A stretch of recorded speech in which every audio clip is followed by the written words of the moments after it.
Welcome to episode 101 of the Band Hive Podcast.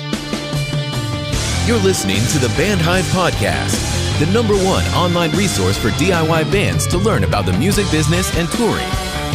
If you want to turn your band into a lean, mean touring machine, you're in the right place.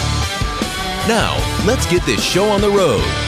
It is time for another episode of the Band Hive Podcast. My name is James Cross, and I'm here with Matt Hose of Alive in Barcelona. How are you doing today, Matt? James, I am doing fantastic. It is another beautiful fall day here in Colorado. And in Colorado at the fall time is a pretty magical time of year because we have all the aspen trees. And all the aspen trees do this wonderful job of changing colors. And this is like the quintessential picture that you've seen of fall, of these just beautiful white-stemmed trees that have all sorts of colors from yellow to beautiful oranges, blushes, and reds. That's where some of the cities in Colorado, like Golden, actually get their name, is from the changing of the aspen trees. So it's actually a phenomena that lots of people from around the world have come to visit and see and photograph and just enjoy. So we've been able to enjoy that. The start of the change of the trees throughout the whole state has just been absolutely excellent. Got a chance to go walk around with my kids yesterday, and we stumbled on a little turtle nest, and it's just a great day, man. If I was any better, there would definitely have to be two of me. Well, that's great to hear, Matt. I'm happy to have you here. I'm also having a great day for very different reasons. The Red Sox last night, and for a guest that I'll introduce in a second, you probably don't follow baseball over in the UK, but the Red Sox, it's the playoffs right now. They were down 1-0 in games for the division series. Then they won the second one, and last night in the 13th inning, so 4 more than they were supposed to play, they got a home run and won the game. So if they win tonight, they're moving on to the next round. And that is the next thing that I'm super stoked about today is we have Giant Walker here. Today, we have Steph on vocals, Jamie on guitar, and Alex on drums. How are you all doing today? Yeah, I'm good, thank you. Doing splendidly. Good. That is stellar to hear. And gotta ask, over here, like Matt was saying, all the leaves are changing. How is that in the UK? It's actually quite a nice day. It's not raining for once, which is pretty rare over here at this time of year. I don't know how it is up in Newcastle, Alex, but it's quite sunny down here actually. Yeah, which is a pleasant surprise. So on up here. Nice, That's a rarity. nice. Yeah, you got that like 1 in 10 chance, right? Pretty much, yeah, Yeah. pretty much. It definitely gets slightly better the more south you get, but yeah. I was lucky enough to spend the summer before last over in the UK, and we were there for, I think it was like 40 days total. And while we were there, we didn't have a single day of rain. We hiked the West Highland Way in Scotland, and then we went down to London for a couple days. And literally the entire time that we were there was during that European heat wave. The entire trip, we never saw a single day of rain. And everybody that we came in contact to it just said the same thing. They said, "Oh, just a miracle it's not raining today." And after we hadn't had rain for like 40 days, everybody just started saying, "Oh, you didn't even get to visit the UK. This isn't the UK at all. You can see. It's not smoggy and cloudy. It's beautiful." Yeah. If it isn't great, then you didn't actually visit. That's Yeah. wrong. Yeah, I remember I visited Birmingham once years ago, and it was gray and it drizzled, and I was like, "Yep, this seems about on par." Beautiful. So, yeah. But it was still a fun trip, and my hotel was on top of a record store. So props to the UK for having record stores underneath hotels, like just randomly there. That worked out quite nicely. Believe it or not, it still exists. Yeah, exactly. For now. Anyway, we're here to talk about your music and how you run your business because Band Hive is always business focused. First things first, just want to let our fans know that you just dropped your single, The Fact in Fiction, a few weeks ago on October 15th. Do you want to tell us a little bit about that song and how you came together as a band, kind of what your history is, how you all got together? Yeah, certainly. So I guess, first of all, like style-wise, influences are like Soundgarden, Carnival, Deftones, Rage Against the Machine, basically like kind of heavy progressive rock. And so this is our first single, and we've got maybe some more singles in the pipeline. We'll have to stay tuned for that. In terms of how we got together, basically, me and Jamie actually went to school together back a while ago up in Newcastle, and then we met our bass player Jordan at college. We did music together, and then we all moved down to go to uni down in Guildford, which is, as I said, just kind of just outside of London in Surrey in the south of England. And then we actually met Alex, who also went to uni with us at the Academy of Contemporary Music, and funny enough, who also ended up being from Newcastle. So we're all from all from Newcastle, but just travelled kind of 300 miles to find each other, basically. Yeah, small world. Yeah. Well, that's great. And so this is your first single. How long have you been together as the band? Well, so as our current project, Not long. since September. Not long. We've played together before in under a different name, and we've been playing together kind of as our current lineup since 2015. So yeah, quite a while, I guess, if you're counting all of our kind of collective. You know what I'm trying to say. So that makes me curious. You mentioned before we started recording that the single, The Fact and Fiction, you've actually had that ready since February. But you said this band has been together since September. Does that mean last September, or was The Fact and Fiction originally written for your previous band?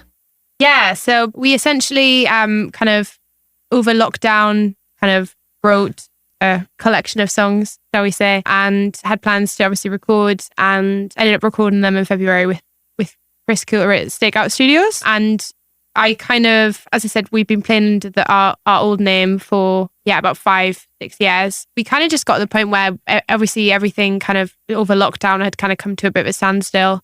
And we had these songs that we were like super, super happy with. Obviously, kind of the first time we'd really properly kind of got them recorded in a studio and got them mixed, and we're like 100% happy with how they were sounding. And we just kind of got to a point where we felt like this is kind of the last time that we can kind of properly almost like start afresh with everything. Almost like reinvest into everything and just really start again from the ground up. Because funnily enough, it's quite relevant actually, being it, from a business perspective, because we started the old band, the other band name, with a completely kind of different group of musicians. So me and Steph were originals, I suppose you could say.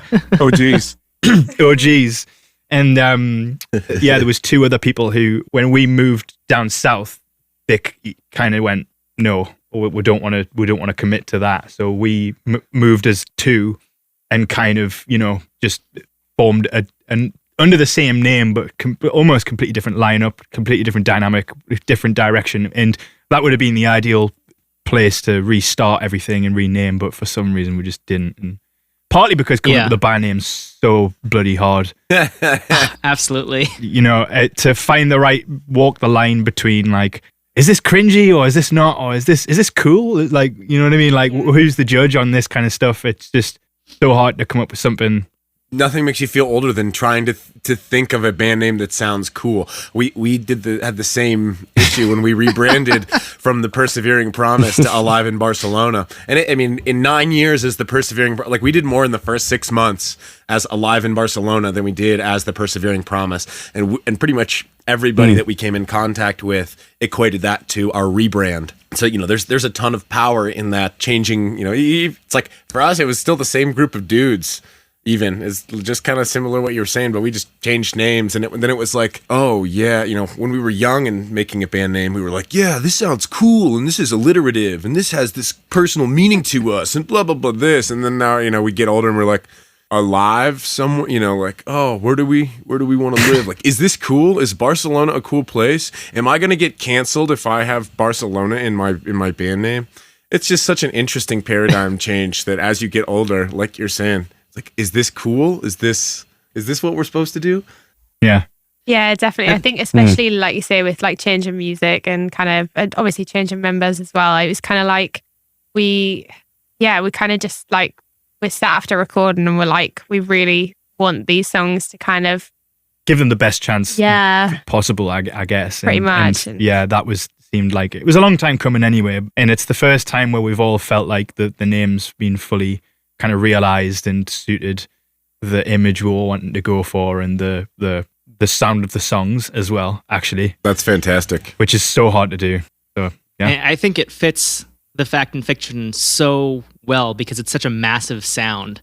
And it's like, okay, yeah, I could see like giants walking around blasting this on like a boombox or something, That's awesome. That's really great to hear because it is one of those things like I think there's a certain type of people that are just really good at coming up with names and we just aren't those people. So No. it literally took us, like Jamie wasn't like exaggerating, it literally took us about 3 months to like, we would have like a weekly Zoom catch up on a Sunday and be like, right, these are the names that we came up with. And literally like 3 months later. Honestly, if we had like an A4 bit of paper with all the names on, I mean, some of them are just like really, like we were considering these. We were actually considering these at some point, and yeah. But I'm replaying some of those same moments in my head. I absolutely feel your pain. Yeah. Yep. Even Bandhive, a friend of mine came up with a name. I cannot take credit for it. It was we were looking for a new name, and a friend said, "Oh, how about Bandhive?" And I was like, "Oh, that might work. Let's give it a shot." Sometimes it doesn't hit you straight away as well. Sometimes it's like we were sat on Giant Walker for so long, just being like, "Is this the one? Is this the one?" And I guess you can't be too precious about it at the same time, but you also don't want it to just be so kind of flagrantly just decided on and just like, yeah, whatever. Like, well, I guess this works. You end up with a Foo Fighters situation where like Dave Grohl said that he never would have named Foo Fighters the Foo Fighters if he had known that their music was going to get popular. It was a joke to him. And then lo and behold, and that's kind of how I think band names in general are just kind of a joke. Cause I've literally heard every band name on the planet and it's like, yeah, you have bands that's like Buried in Verona. It's like, okay, that makes sense. Bring Me the Horizon or whatever. And then you have like your Jimmy Eat World, Cage the Elephant, Icarus the Owl. You're like, oh, these are all totally different. And then you have bands that's like, oh, I wrestled a bear once. I Set My Friends on Fire. You're like, you can literally name your band anything as long as your music has just a hint of originality and you own it.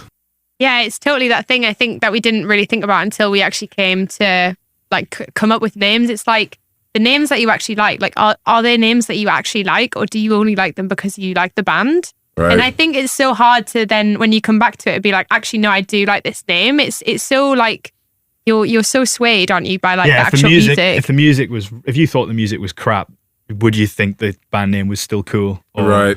That's a great question. Vice versa. Like, yeah. It's very interesting, I think.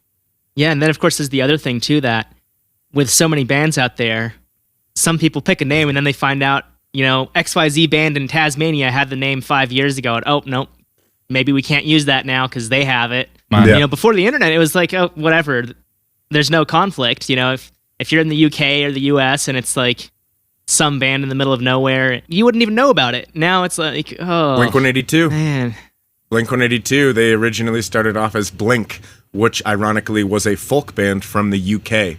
Like, I want to say like 3 old dudes. And they were like, and basically they tried to sue him. No way. And so they added 182 to the end, which is the number of times that Al Pacino says the F word in the movie Scarface.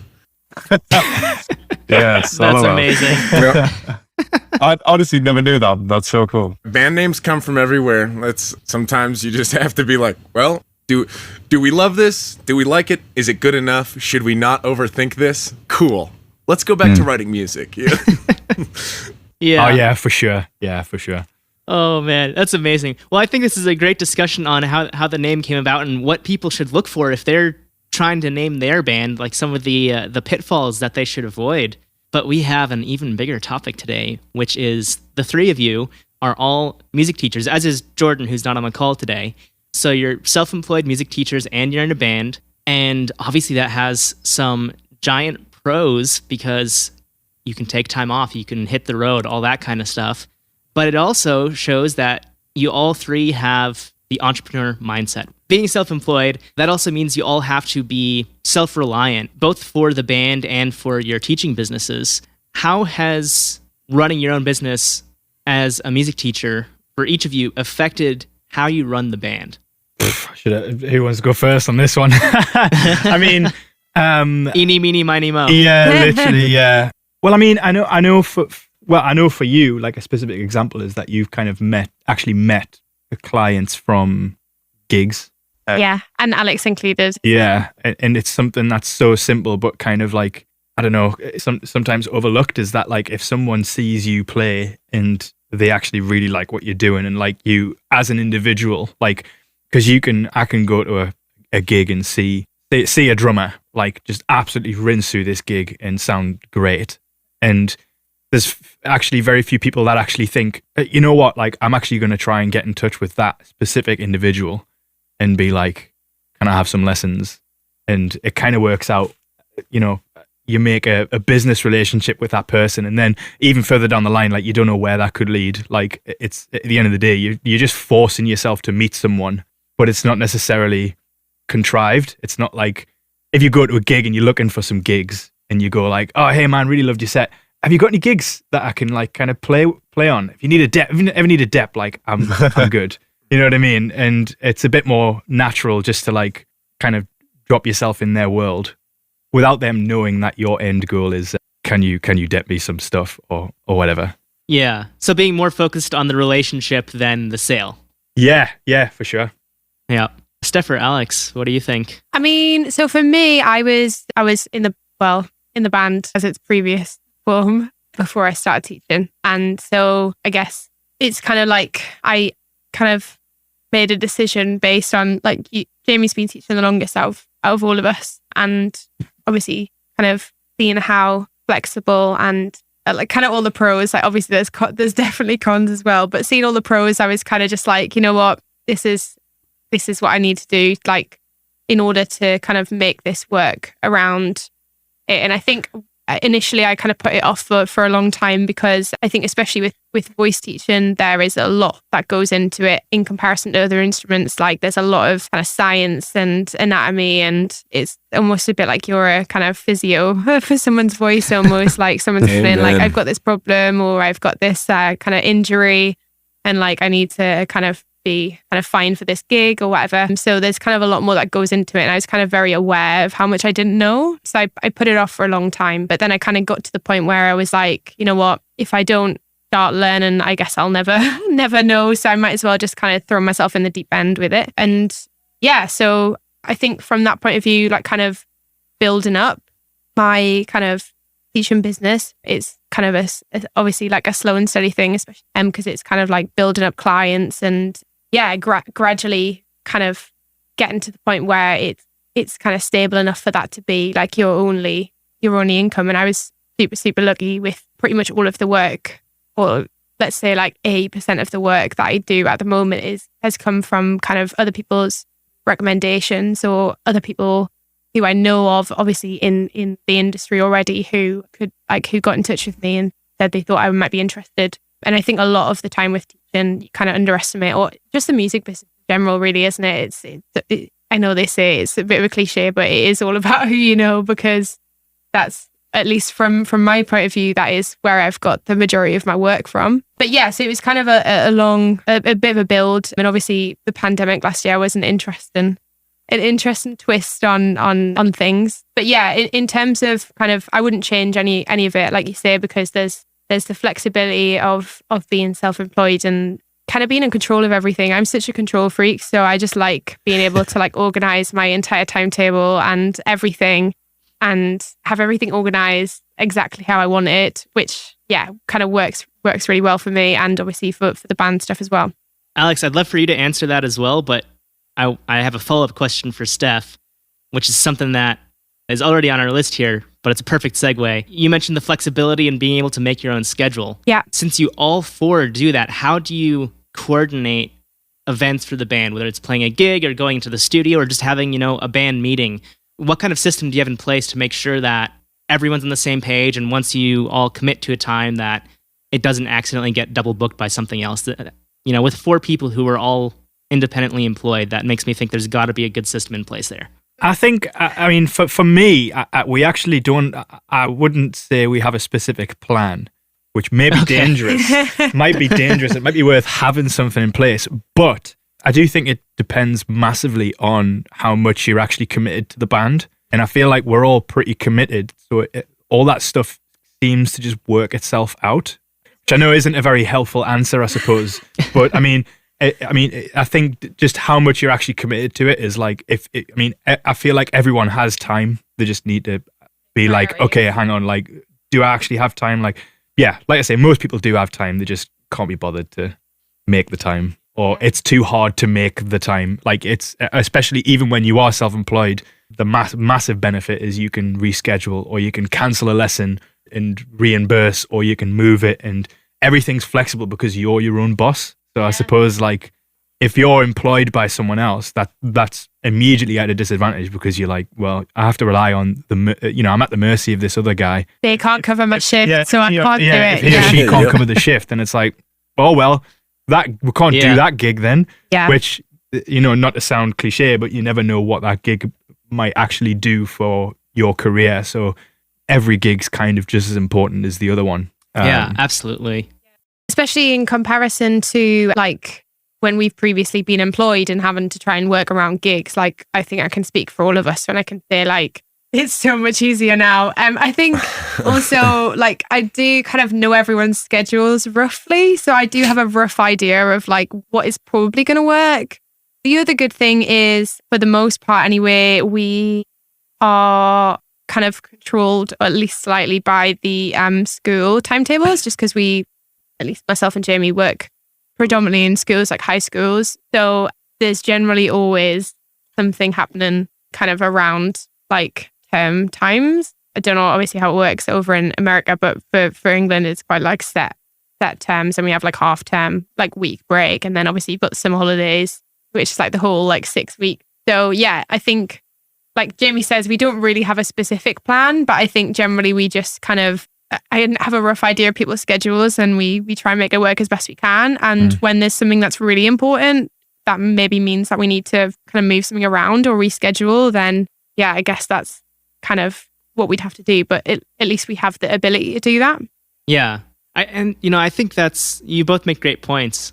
But Jamie, to go back to what you said about, it's not a good answer. I think it is a good answer because it shows the commitment. Like, I've seen bands who say, oh, we have a shared Google Calendar and all that. And it's like, okay, that's great. You have a system in place and that works for a lot of people, but that still relies on the commitment. And so for the four of you, having that commitment seems to be a better system than saying, oh, we'll put every single thing we're doing in this shared Google Calendar, because you just know like, hey, if it's important, we're going to be there. And that ties into what you were saying as well, Steph, about, shifting things around if you need to. I think that would go for any band. Like if you have one member who's not making that commitment, having a shared Google Calendar probably isn't going to change that, because they probably won't put their information into the calendar in the first place. And then they'll say, oh yeah, we booked this gig, but I forgot, I'm going to my third cousin's wedding. Like I can't do it. Not only that, but like if after a while you start realizing that, there's these things getting put in the calendar and you're like, is this more important than that? Like to me, you would start questioning like, well, where are the priorities? Like, so if someone, let's say, books in something, I don't know, like, oh, I've got a dentist appointment on this day, so don't book any gigs on this day. And then if a gig does get booked, and then that person's like, yeah, but I've got a dentist appointment, then it's like, well, it's only a dentist appointment. Yeah. Can I just reschedule it? They're open 7 days a week, right? Yeah, exactly. I mean, maybe dentist is another bad example, I suppose, but you kind of get my point. It's like I say, I think it does all come down to like how committed you are to the project, and like, again, if you want to do it, you'll do it. Yeah, absolutely. Yeah, and I think coming back to that as well, like we're all kind of in the careers that we are, like in terms of teaching, because obviously it's a good career, but for the most part, like because it actually is a great kind of supplement to the band as well. So that was kind of, as I mentioned, for me especially, it was very much a decision that I made because I knew that would have a positive influence on the band as well, in terms of like scheduling, but also just having more time as well to like focus on the band kind of project. Well, it's awesome too, the fact that you guys all have a job essentially that supports your other job, like, and not just financially, but in terms of actually the skill set that you're honing. It is, patience. When you're teaching, you're generally dealing with smaller children. That's like a huge trial on you as an individual, which sometimes you also have to be an equal or greater amount of patient with like a band member or with a promoter or with a local band.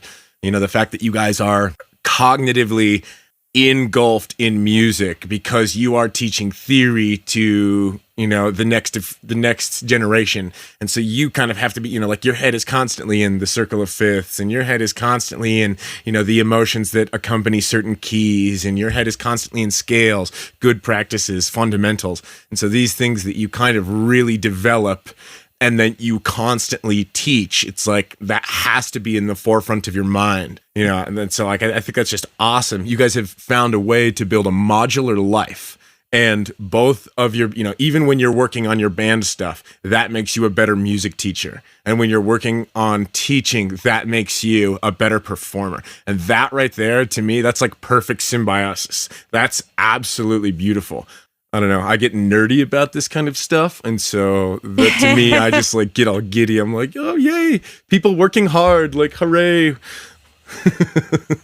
Well, we definitely appreciate the sentiment because, like I say, I mean, it's definitely not something you can do overnight. I mean, like you say, you can only imagine how long it takes. Like, I can think back very vividly to a time where me and Alex both worked at a Mexican fast food place, and we were wrapping burritos, and I got the opportunity to potentially go into teaching, and I was like, a bit nervous to make the jump because it's like a complacency is kind of comfortable at times, and I think that's definitely how I felt at the time. I was like, it's really easy just to be like, oh well, this is just convenient. Like, I work 4 or 5 days a week. I'm guaranteed a certain amount, like a month.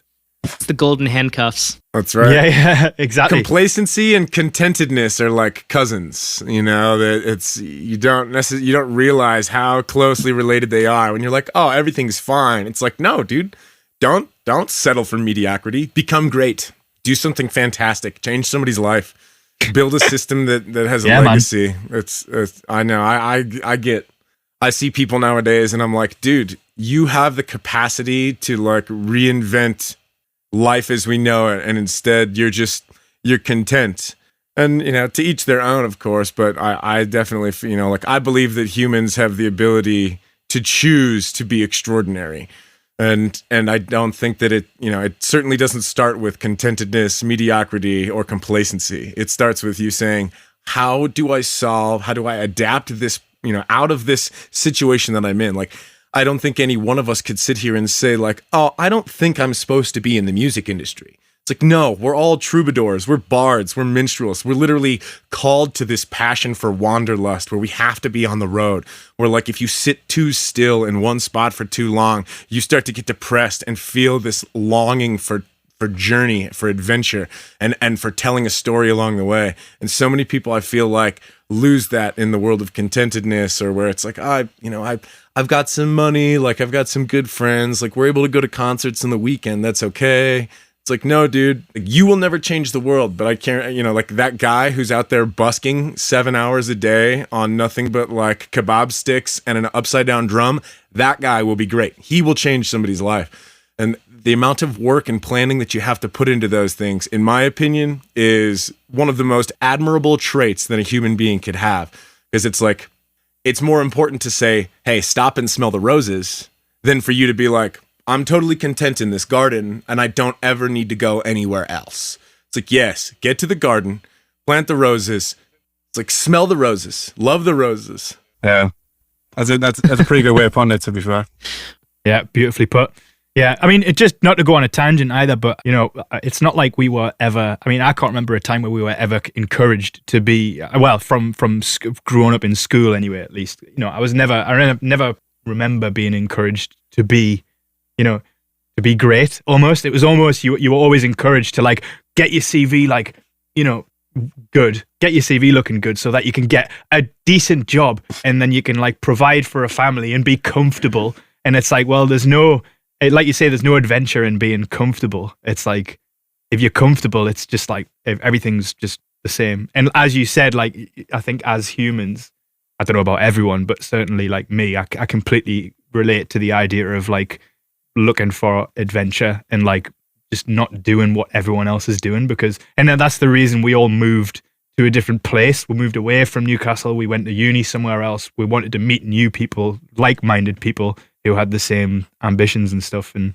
yeah, I was always, every chance someone got to discourage us from going down the path of music, it was like, they took the chance, and it was like, no, you sure you want to put your eggs in one basket and blah, blah, blah, all of this, the same rhetoric. And it's like, I was always like, well, I'm good at this though. Like, I'm good at this. And I even said, I can tell you this for a fact. I remember being in school at about year 10 or 11, which is just about to leave school. And they were like, careers advisors would come in. Yeah, so like age, like 14, 15. Yeah, 14, 15. And career advisors would come in and be like, okay, sit you down and be like, oh, so what do you want to do? What are your ambitions after school? And I was like, I want to like be in a band. And I literally, I remember saying, I want to be in a band and I want to teach. I want to teach guitar. And they were like, yeah, music's hard to, hard industry to get in. Yeah. And I remember they said that to me. My music teacher was like, my music teacher at the time was actually so bright when I think back, obviously, well, he's a teacher, I suppose. It would help if he was bright. But he was like, the music industry is the only industry right now that's actually growing. Everything else is capitulating and shrinking and getting, I don't know, like automated almost. And he was like, music industry is the only thing that's like, trajectory is upwards, whether that be for the better, for better or worse, but there's more pockets of the industry that are being invented every day. And he was like, so just do it. And I was just like, I'm going to do it. That right there, I mean, that's sage words. Yeah. I mean, like, the bottom line is your biggest roadblock in life is yourself. And so, like, we like to say, if you have a plan, then just do it. Don't waste your time telling everybody about it, because you're going to get a whole bunch of yays, a whole bunch of nays, a whole bunch of mixed opinions. It's like, if you just forego that process of telling people and you just go start project, do project, finish project, and then you tell people, people are obviously, and generally speaking, they're just a lot nicer about a finished product than they are. It's like, you tell somebody that you want to start a metal band and they're like, oh, metal music's not that good. But if I were to come to you with a metal record and was like, hey, I wrote this, they're like, holy cow, dude, you wrote this? This is incredible. It's just, and the difference is, like, when you go and talk to people and get their opinions on things, you have their reservations and their roadblocks that they're then going to project onto you. And it's like, well, have you thought about this? It's like, no, I haven't, because that's not a roadblock for me. Like, it doesn't matter to me that I'm not going to be able to have a 9-to-5 job trying to do this. I'd never wanted a 9-to-5 job to begin with. I wanted to be able to live a modular life. And lo and behold, as I got older, I started having kids. It was like, this is the best thing ever, because my work life is modular, my tour life is modular. And now, like you were saying, if we need to all have a specific time off for practice now, and the worst thing that happens in a day is you're like, oh, I got to reschedule this, or I have to refund this. I know when we were playing and we all had normal jobs, like you guys were saying, you didn't have to really set a specific time for practice, because it just kind of always fell into place. Like, in my bands, we never had to set a practice time, ever, never once, because people have always just been like, yes, let's get together and play music. Like, the idea of getting off of work and going and playing music was just always at the forefront of our mind. And so, like, it's not a crazy hard thing to have to accomplish, but, in theory, it's like, if you have 5 people or 4 people or however many people are in your group, if you're all like-minded and you're all saying, this is our passion and this is like what we're born to do, it's pretty incredible the things that you can accomplish with a bunch of positive-minded people that are backing your art. Definitely, man. Yeah, man. To be fair, I can relate a lot to what you're saying as well, in regards to like the shift work and things like that.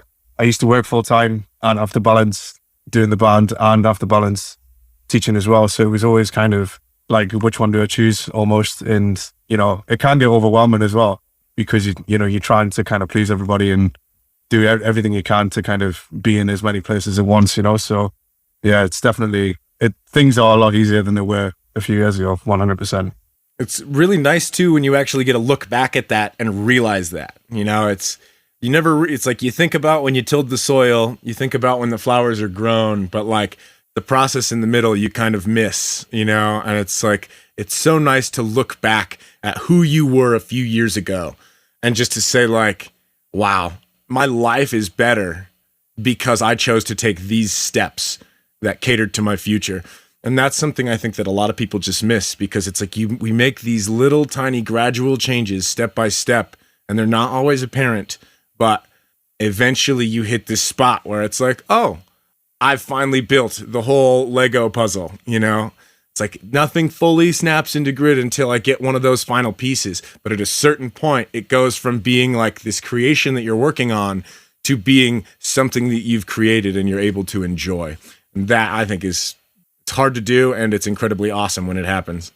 Yeah, I agree. And on that note, we started talking about the business side of things with how your outlooks on running the band as a business have changed since you've started running your teaching businesses. Alex, I said I'd get back to you. I want to get back to you before we get to the finish line of this interview and give you the chance to talk about that, the middle stage, what happened there, and how has teaching and running your own business affected your business with the band? So I think like going back to what you were saying before in terms of it like being a slow burn and all that sort of stuff and kind of building everything gradually. It started off with, like I was saying before, just sort of trying to work teaching in when I wasn't actually at work at a job, sort of doing like 9 till 6 5 days a week and all that sort of stuff. So yeah, it seemed as if I was turning down people just because, I just couldn't do it, you know what I mean? So I'd get like, a parent ring and be like, oh, can you teach Jimmy on a Tuesday at 3 p.m? It's like, well, no, I can teach Jimmy at like 9:30 at night if that works, you know what I mean? Like, and it was difficult, so it kind of, it got to a point with all of that stuff. And, I was kind of like, well, I think I'm a bit fed up with this now. Yeah. You know what I mean? So it was just trying to make everything work, and only 2 years ago, I decided to move back to Newcastle. And that's kind of for me where it really started as a like, right, okay, I want this to be an actual like full-time sort of aspiration, And again, it started off slow. I don't really know too many people up here anymore.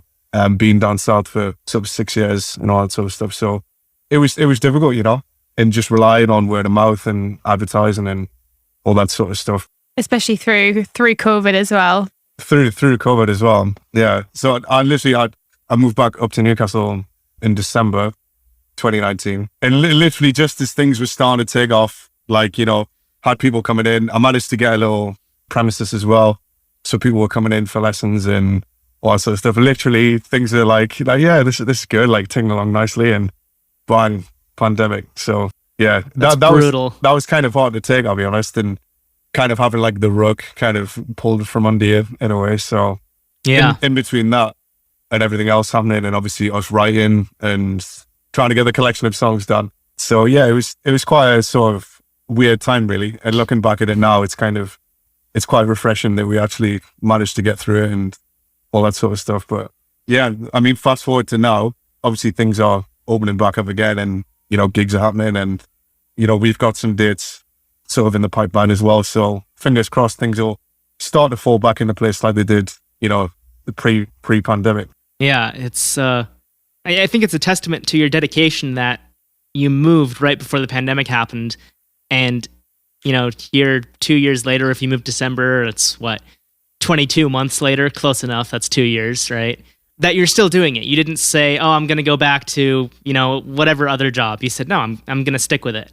And I think that's a dedication, one, to, what you want to do, but also to the band. I don't know how it was where you are, but here, like, recording studios weren't allowed to run because it was, you couldn't be with anyone from outside your household. And even like for a recording studio, they'd say, I'm in the control booth. They're never entering the same room as me. They stay in the live room. I stay in the control booth. Wasn't allowed. So if it was like that over where you are, I imagine for drum lessons, you have to be in the same room. They probably shut you down completely, I'm guessing, right?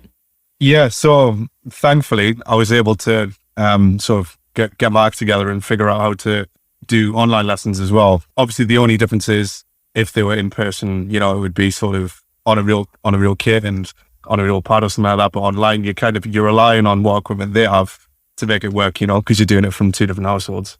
But yeah, it was difficult, man. It was really, really difficult. And I think, you're right in saying it kind of, took a lot of sort of perseverance and like, no, like I wanted to make this work. Like, cause being in that sort of environment only 2-3 years prior, sort of the kind of 9-to-5 slog, obviously not that I'm sort of hating on that. It is what it is, but it's so difficult to make everything else work around that, and I know exactly what that's like. So I didn't want to just accept that that's what I had to do again. I just wanted to make it work as best as I could. And I'm still not there yet, things aren't, 100%, but it's kind of, But again, it's a slow burn.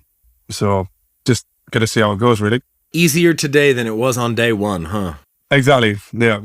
Well, that's one thing that's quite funny to think about, is that you do get used to things being good unusually quick. You know, if it takes a long time to recover from a big blow, you know, you lose all your students. All your students are like, you know, the pandemic, the online lessons are a bit weird, you know, he or she can't quite get into them. So we're just going to take a break for a while. And then after 2 years, it's like, who wants to restart guitar lessons after 2 years? Like, they need to be really dedicated to do that. So, you know, that's a big hit. Yeah, and that's kind of always, I guess, definitely one of the negatives to it, because it's very much not like you say, like 9 till 5, as much as we're kind of slating it. Like, it does obviously have its perks in the sense that you've got that kind of set income and you know exactly how much you're going to get. Whereas kind of from a teaching point of view, it is very up and down, and kind of some students might stop lessons, some students might start lessons. You've kind of just got to go with the flow a bit, I suppose, and kind of be okay with that, and kind of have a bit of a kind of support network almost set up, so that if everything does go down the pan, like, you'll still be okay. Yeah, it is hard in that sense. Yeah. And I think also, which I think I mentioned in the email that I sent over to you before doing this, like, it's kind of that balance, isn't it, of like, first of all, the build when you're first kind of building stuff, but then also if things do get quite busy, it's sometimes hard to turn down work, because then you're like, well, what if next month all of these students stop doing lessons, or what if this happens, or what if this happens? It's kind of the security, I suppose, of being employed is. It's funny, man, because that's something that I've never really had an issue with. Weirdly enough, like, I'm not very money driven. It's obviously really nice, but I don't know, like, I'm not actually too bothered. And to be honest, if I can pay the bills and then keep debt collectors at bay, and you've still got enough to do what you want to do, then that to me is kind of enough to, you know, as long as you've got the drive to do what you want to do, then that's all that matters, really. I mean, there's plenty of people who have more money than they know what to do with, and they've got no drive. They don't know what to do with it. It's the cliche of like, well, you've got all this money and you've only got the weekend to spend it. It's like, well, what on earth is the point in that? Like, I would much rather be like living week to week, paycheck to paycheck. God, I just want my money to look at it. Yeah. Like, it's just to be comfortable. Breaking like you say, It's the Warren bed. Buffett syndrome, where it's just like you just like to watch your money go up, and all you do is sit inside your penthouse watching your money go up. It's like, yeah, congratulations, you're already dead. Yeah. That's the dream. Yeah. Buy a jet ski and use it twice a year. You know, something like that. People that are like, I'm going to buy a jet ski to loan it out. It's like, yeah, you've missed the point. Like, you don't live a very enjoyable life, do you? Like, yeah. Well, so something you mentioned, Steph, a couple minutes ago. Well, actually, all of you mentioned this, teaching online. When you're teaching online, that involves technology, whether you're using Zoom or Skype or whatever app you end up using to communicate with people. But ultimately, when it comes to running any business, there are also other apps that end up being involved, whether that's, using Google Sheets or some kind of scheduling tool for your students so they can book a lesson and pay, right then when they're booking it, or just, bookkeeping. You probably all have to track your income for the business and all that kind of stuff. What kind of apps do you all use that you think are relevant in the band world as well? Email. Yeah. That's a good one. Yeah. Probably Zoom. Yeah. Zoom, I suppose I teach online with, but in terms of kind of the organization side of things, an app that I really, really like is Todoist. Oh, I love that app.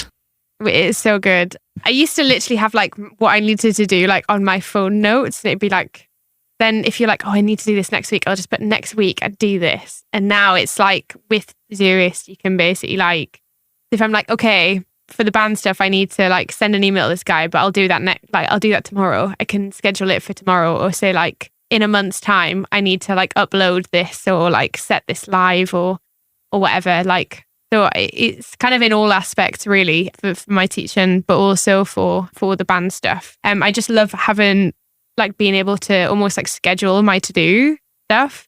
But yeah, I think in terms of other things, I think I actually do the majority of my teaching in person now, which is great. I know a lot of people love teaching online, but I get a bit like Fox syndrome of like, I don't know, staring at a screen all day. I much prefer being in person. So that makes things, I guess, a little bit different. But yeah, in terms of when I am teaching online, it's mainly just on Zoom. Don't know if there's anything else really.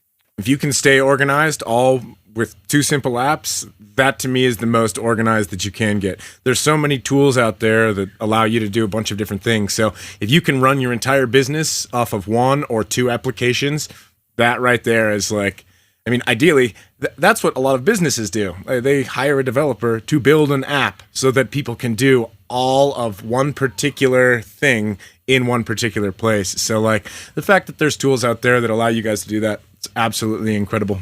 Yeah, there's so much as well at the moment in the way of like scheduling stuff, and like I do use like the Apple calendar as well. But yeah, I would say generally mainly just the kind of to-do app, and then I've got like an Excel spreadsheet for like business side of things.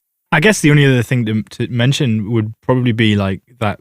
I mean, I mean, it's fair to say that Steph kind of is more the person who runs the nitty-gritty part of the band. I mean, obviously, when I do the organizer. She's the organizer because she's good at it, I suppose. So that I suppose the smartest thing is to delegate and be like, "Look, you're good at this." I'm also the weirdo that I really like admin, so I'm just the kind of weirdo that's like, I love sending emails and like ticking stuff off my to-do list. Every band needs somebody like that. Yeah, Yeah. No.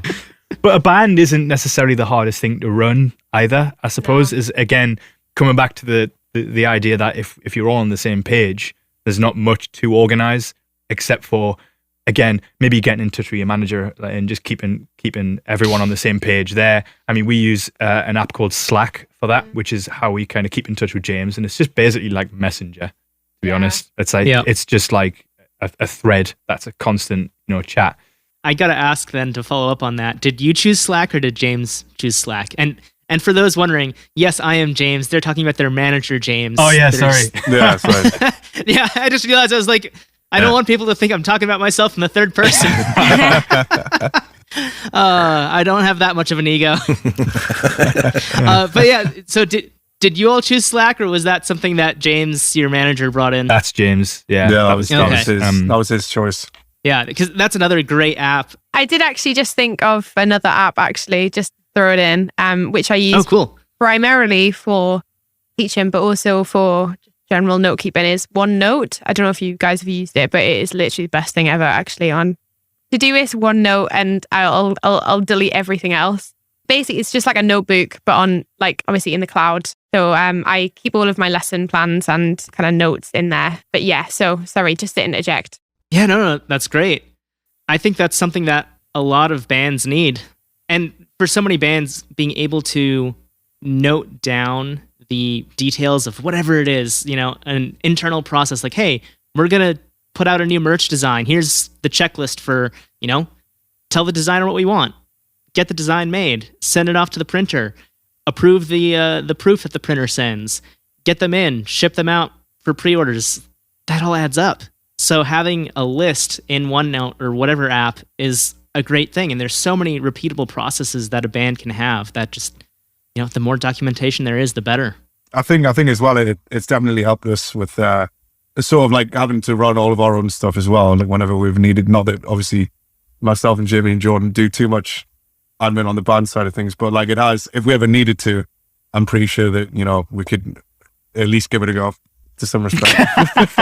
You know what I mean? But, it has helped in that respect. So, but to be honest, I think Steph enjoys it more than any of us. So I think what I'm hearing there is, Steph, if you just make a checklist that explains it in the most basic step-by-step instructions, you can delegate this all to the rest of your band and just watch them do it. I could do that, but then, as I said, I'm just too much of a control freak. That's right.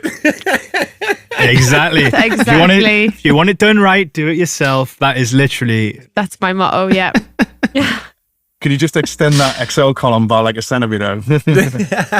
Yeah. Which is fine. We are actually, at least me, I am 100% grateful that there's someone in the band that enjoys doing that. And enjoys, absolutely. We'll use the word enjoy loosely because there's only so much you can enjoy admin, I suppose. But at least having someone who's good at it is like, yeah, because I Does just help. have too many. I'm much more of a like, I've got a fairly good memory, I feel like, so I think I would work quite well just on verbal agreements. But that doesn't really fly these days. Like everything is, has to be written down. Everyone has to be held accountable. So, yeah. Yeah, it's for me. I double booked myself once, and after that, I was like, nope. If it's not on my calendar, doesn't exist. That's been my policy for a few years now.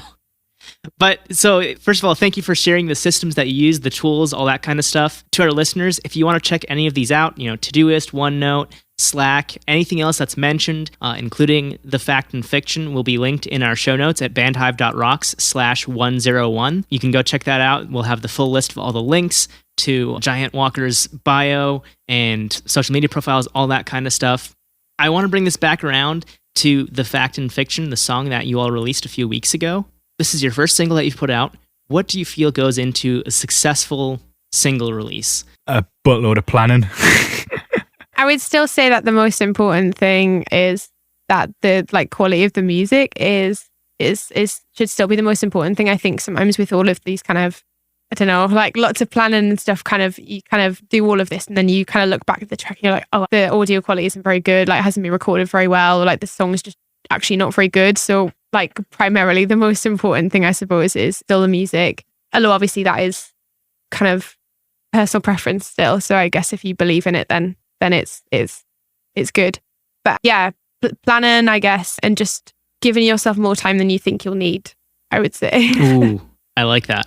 Definitely. I've seen so many artists say, oh yeah, we recorded this, it's coming out next week. It's like, you recorded it this week and it's coming out next week. What about your 6 months of planning for your release? And what about your video? What about your promo materials? What about your album art, single art? Absolutely. And there's always delays as well. Yeah, of course. Yeah, you're relying on a whole bunch of other people. So that's one thing a lot of people tend to forget about, is that when you push your deadline really, really close, that doesn't allow for other professionals to basically kind of have a little bit of wiggle room in their deadlines.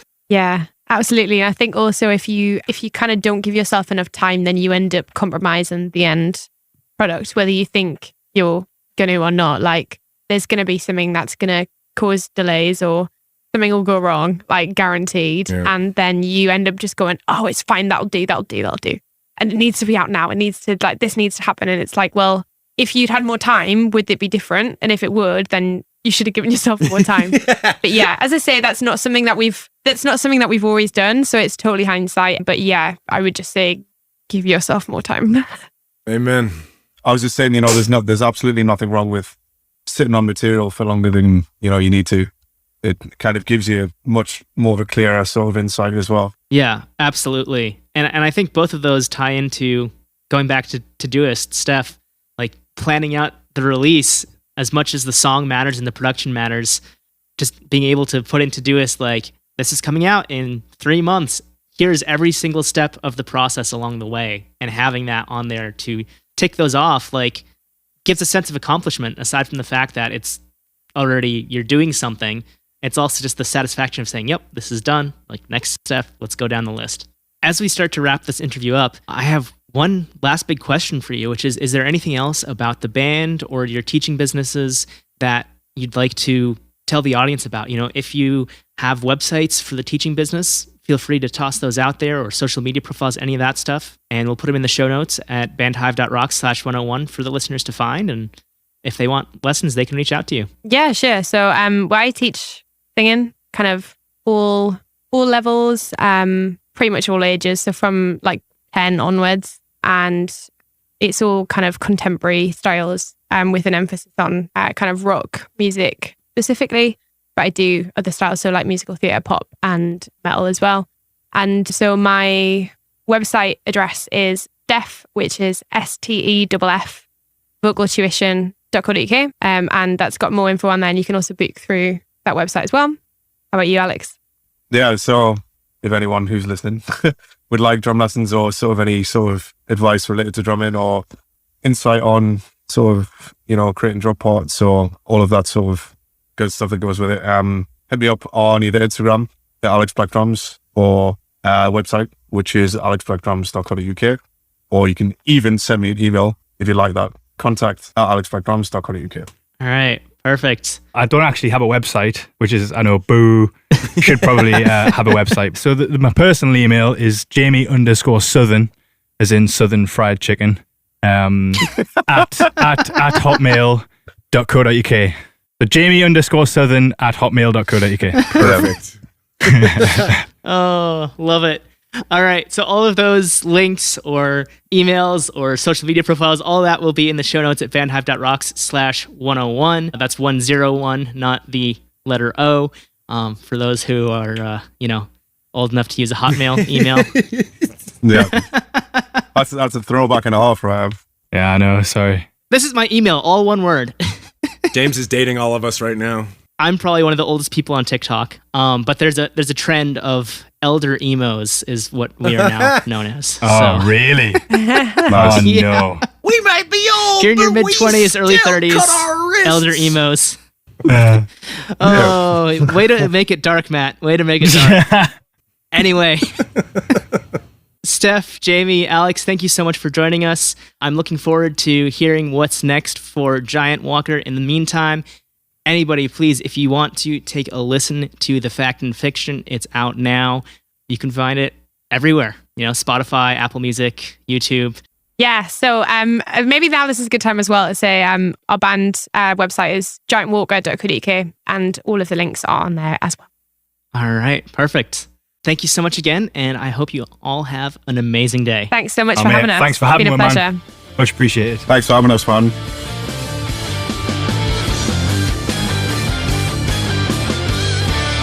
That does it for this episode of the Band Hive podcast. Thank you so much for tuning in and listening. And of course, big thanks to Giant Walker for making some awesome music and taking the time to join us on the show.